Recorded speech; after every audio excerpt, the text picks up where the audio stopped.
લોકસભાની ચૂંટણીના પડઘમ વાગી ચૂક્યા છે। રાજકીય પક્ષો જોરશોરથી પ્રચાર કરી રહ્યા છે। ત્યારે એબીપી અસ્મિતાએ છોટાઉદેપુરના પાવી જેતપુરની જનતાનો મૂળ જાણ્યો। વર્તમાન સરકારની કામગીરી કેવી રહી અને કેન્દ્રમાં ફરી કોની સરકાર ઈચ્છે છે તે અંગે લોકોનો મૂળ જાણ્યો। નમસ્કાર, મેં ઉપસ્થિત છે પાવી જેતપુરના ખાડિયા અમાદર ગામમાં અને સ્થાનિક લોકો સાથે, ખેડૂતો સાથે વાત કરીશું અને જાણવાનો પ્રયાસ કરીશું કે અહીંયા સમસ્યા શું રહેલી છે, અહીંયા મૂળભૂત સમસ્યાઓ શું રહેલી છે, ખાસ કરીને જોવા જઈએ તો। સાહેબ અમારો ગ્રામ્ય વિસ્તાર છે। અમારા ગામડામાં સાહેબ પૂરતા પ્રમાણમાં લાઇટો નહીં મળતી સાહેબ। રોજનો ત્રાસ છે બહુ ખેતી માટે, ભાવો મળતા નહીં સાહેબ, મજૂરી પૂરી મળતી નહીં। અમારી સાહેબ નજીકમાં છે જેતપુર તાલુકા અમારો મથક છે, તો સાહેબ કોઈ વ્યવસ્થિત જીઆઈસી જેવી કંપની સારી આવી જાય અને સ્થાનિક લોકોને જો રોજગારી મળે એ અમે વધારે ઈચ્છીએ છીએ સાહેબ। વીજળીની સમસ્યા કેટલી છે? ખેતી માટે વીજળી પૂરતી મળી રહે છે અથવા ઘર માટે વીજળી મળી રહે છે ખરી? ના, નહીં મળતી સાહેબ। 6 કલાક લાઇટ આવે છે, પછી રાત્રે આવતી નહીં। એટલે ખેતી માટે તકલીફ પડે છે, લાઇટ નથી હોતી? તકલીફ પડે સમય આ તમારી શું સમસ્યા છે? આ ખેતી પ્રધાન વિસ્તાર લાગે છે, ડુંગરાળ પ્રદેશ પણ છે, પાણીની સમસ્યા ખરી? પાણીની સમસ્યા છે જ, અને ખેડૂતોને જે આ મોદી સાહેબે કીધું કે 6,000 રૂપિયા વર્ષે નાખવાના, પણ એ તો એમ તો બહુ ઓછા કહેવાય એમ। રાહુલ ગાંધીએ નવા ઢંઢેરામાં એમ કીધું છે કે વર્ષે 72,000 નાખીશું તો એ જરીક સારું રહે એમ, એટલે મહિને 100,000 પડે છે તો એ ખેડૂતોને જરીક ઉપયોગી થઈ શકે છે। આપને શું કહેવું છે? જે રીતે જોવા જઈએ તો રોજગારી સહિતના મુદ્દા છે, એવી કોઈ સમસ્યા આ બાજુ ખરી?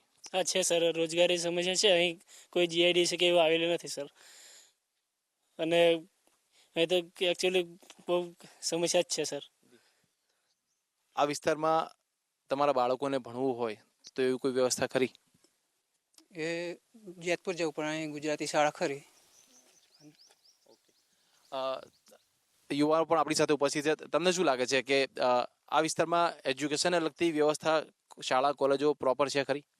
હા સાહેબ, શાળા કોલેજો છે, પણ એમાં તકલીફ એ છે કે અહીંયા જે અમારો ગ્રામ્ય વિસ્તાર છે એમાં 1 થી 8 સુધી પ્રાઇમરીમાં આવે છે, અને જ્યારે માધ્યમિક અને ઉચ્ચતર માધ્યમિક માટે અમારે જેતપુર જવું પડે છે।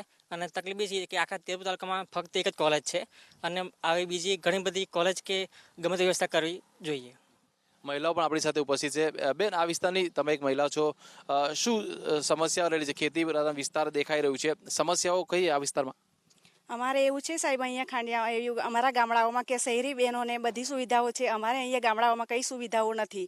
અને નરેન્દ્ર મોદીએ એવું કીધું છે કે 100 રૂપિયા બોટલ આપી દીધા છે, અને આપણે ભરાવા માટે 1,000 રૂપિયા લે છે। તો કેરોસીન બી બંધ થઈ ગયું છે, કેરોસીન બી નહીં મળતું, તો 1,000 રૂપિયા ગરીબો કઈ લેવા જાય છે ને બોટલ ભરાવે છે ને એમનું ઘર ચલાવે છે। એટલે આ વિસ્તારમાં ચૂલા ઓછા થયા અને ગેસની સુવિધા ખરી એવું કંઈ? ગેસની સુવિધા ખાસ વધારે થઈ છે ગામડાઓમાં, પણ લોકોને ભરવી દીધા છે કે 100 રૂપિયા બોટલ કરીને બોટલો આપી દીધા છે, પણ આમાં ભરાવાની સમસ્યાઓ ઊભી છે। આપને ખબર છે ભાજપનો ચૂંટણી ઢંઢેરો પણ આવી ગયો, કોંગ્રેસનો પણ આવી ગયો। બંને ચૂંટણી ઢંઢેરા તમે જોયા હશે, વાંચ્યા હશે, સાંભળ્યું હશે, શું કહેશો?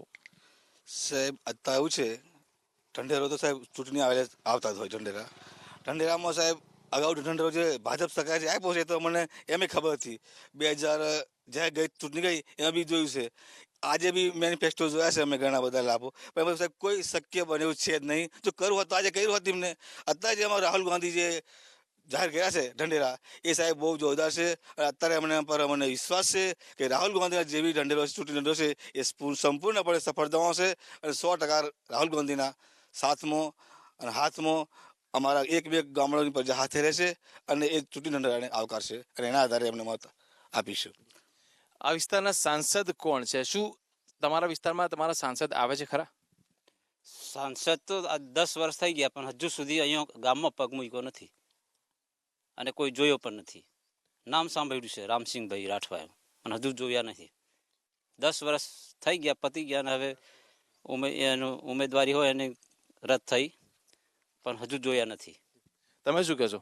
હા સર, સાંસદ છે પણ અહીંયા કંઈ જોવા મળતા નથી। કોઈ બી કામગીરી હોય તો એ બરોડા રહે છે સર, એકચ્યુઅલી અહીંયાના પણ બરોડા મકાન રાખેલું છે, એટલે કામગીરી હોય ને સર, કોઈ બી ભલામણ કે કોઈ બી દાખલા હોય સર, તો ડાયરેક્ટ આપણે બરોડા કોન્ટેક્ટ મારવો પડે એવું છે સર। તકલીફ બહુ પડે છે અહીંથી આદિવાસીઓ, કોઈ બી અમારા વિસ્તારના લોકો માટે।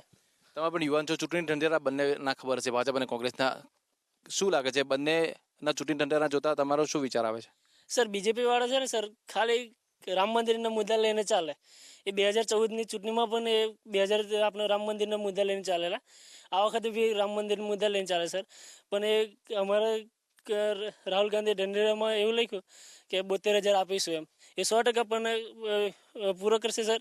આપણે જે રાહુલ ગાંધીને કીધું છે આપણે 3 રાજ્યમાં આપણે ખેડૂતોને દેવું માફ કરીશું, એ 3 રાજ્યમાં હમણાં ખેડૂતોને દેવું માફ થઈ ગયેલું છે સર. એટલે રાહુલ ગાંધી પર સંપૂર્ણપણે વિશ્વાસ છે કે જે કે એ કરશે.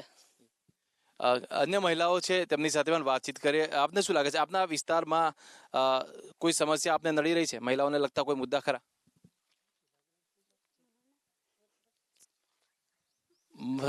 ગ્રામીણ વિસ્તાર છે, મહિલાઓ શરમાઈ રહી છે, પરંતુ વીજળીની એક સમસ્યા હમણાં વિશે વાત કરી, પરંતુ મહિલાઓને સુરક્ષાનો પણ મુદ્દો આ વિસ્તારની વાત કરીએ તો મહિલાઓ સુરક્ષાનો મુદ્દો, બેન તમે કહેશો મહિલાઓની સુરક્ષા કેવી આ વિસ્તારમાં? મહિલાનું સુરક્ષા એવું છે કે અહીંયા ગરીબો છે તો એમાં કંઈક નરેન્દ્ર મોદી બહુ બધી જાહેરાતો આપે છે મહિલા કરીને, અને 50% અનામત મહિલા માટે એવું કરીને કહે છે, પણ બહુ બધું કહે છે, જાહેરાતો આપે છે, પણ એ કંઈ કરતા નથી.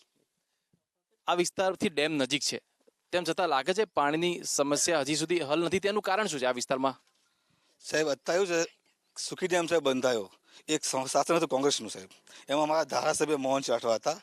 એમની જડબાતોડ એવી અને રાખી એમને સલાહ અને સંકોચ પૂરેપૂરો સુખી ડેમ બનાવ્યો સાહેબ, કેનાલો બનાવી, ઢાઢા કેનાલ બનાવી, પછી કૂવા બનાવ્યા અંદર ભૂંગરાવાળા. સાહેબ અત્યારે એ કેનાલની હાલત તમે જુઓ ને તો સાહેબ કેનાલ તૂટી ગઈ છે, ઢાઢા કેનાલ છે જ નહીં, કૂવા જે હતા એ બી સાફ થઈ ગયા. સાહેબ અત્યારે એવું છે પરિસ્થિતિ કે પૂરતા પ્રમાણમાં વરસાદ પડતો નથી, પાણી પૂરું ભરાતું નથી, અને આ બધું વેડફાય સાહેબ અત્યારે સાહેબ. એટલે સમસ્યા એવી છે કે પાણી અમને પૂરેપૂરું મળતું નથી. અને જે સાહેબ સરકારી યોજના છે બહાર પાડી છે, કૂવા છે, બોર છે, એ સાહેબ એમને લાગતા થાય મળે ત્યાંને આપે છે, બાકી આમ જનતા જે જરૂર છે એવા લોકોને કોઈ યોજનાનો લાભ આ લોકો આપતા નથી. એટલે ભાજપ સર્વોત્તમ સંપૂર્ણપણે નિષ્ફળ ગઈ છે અમારા ગામ વિસ્તારમાં સાહેબ. એ લોકોનું મેનિફેસ્ટો ગમે તે આપો સાહેબ, એ સર્ફ એમના તકવાદી માટે, એમના મત લેવા માટે જ આપતા હોય છે. આવું મારું માનવું છે, અને 100% કેવું છે. એટલે અમને સાહેબ સેજ પણ આ સરકાર પર ભરોસો નથી, અને ખેડૂત વિરોધી સરકાર છે સાહેબ. યુવાનો પણ આપણી સાથે, તમારું શું કહેવું છે? સર, રોજગારીની વાત કરીશ. છોટાઉદેપુર જિલ્લાની અંદર રોજગારી માટે કોઈ સુવિધા નથી. યુવાનોને રોજગારી માટે 110-120 કિલોમીટર દૂર વડોદરા સુધી કાં તો અંકલેશ્વર સુધી લંબાવવું પડે છે. છોટાઉદેપુરની અંદર એવી કોઈ સુવિધા નથી કે યુવાનોને રોજગારી મળી શકે, એ વાત કહીશ. તો આ વિસ્તારના સ્થાનિકો, યુવાનો અને ખેડૂતો તમામ લોકો સાથે વાતચીત કરી. અનેક મુદ્દાઓ છે, પાણીની સમસ્યા, સુખી ડેમ નજીક છે તેમ છતાં પાણીની સમસ્યા છે, અને વીજળી સહિતની સમસ્યાઓ સર્જાયેલી છે. કેમેરામેન અવનીશ તિવારી સાથે વિશાલ કાલાણી, એબીપી અસ્મિતા, પાવી જેતપુર.